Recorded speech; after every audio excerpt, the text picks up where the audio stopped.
Good morning, જય Shri Krishna guys. તો આરું સ્કૂલે જવા માટે રેડી થઈ ગયો છે અને એને ખાઈ લીધી ગાર્લિક બ્રેડને અમે બંને ફટાફટ બ્રેકફાસ્ટ કરી લીધું અને સવારમાં ભજન ચાલતા હોય ઇન્સ્ટુ કે મને ખાવું છે ને થોડો વાલ પ્રેમ કરીને અમે આવી ગયા ચોકડીએ આરવને મૂકવા માટે. એ પણ સ્કૂલે જવા રેડી, ઓફિસ જવા માટે રેડી થઈ ગઈ અને મહાદેવના દર્શન કરી લીધા સરસ મજાના. ઓફિસ પહોંચીને પછી પાછી આજ ક્લાયન્ટને મળવાનું હતું તો બહાર આવી હતી મારું ફેવરેટ કેફે કોમા અને આજે પેટ્રોલની લાઇનમાં ઊભું રહેવું પડે એવું જ હતું. પેટ્રોલ પતી ગયું હતું.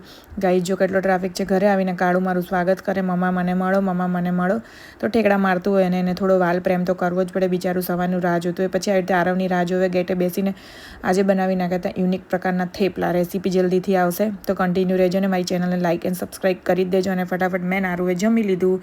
આવો અમારો દિવસ ગયો. સૂઈ જઈએ છે. આજનો દિવસ બહુ ભાગી રહ્યો. પેટ્રોલની લાઇનમાં બહુ ઊભા રહ્યા પણ પેટ્રોલ મળ્યું નહીં. પેટ્રોલ પંપ બંધ થઈ ગયો. તમારે પણ આવું થયું? કોમેન્ટ જરૂરથી કરજો. અને હવે અમે થાકી ગયા છે. રાતના 11 વાગ્યા છે તો હવે સૂઈ જઈએ છે. જય શ્રી કૃષ્ણ.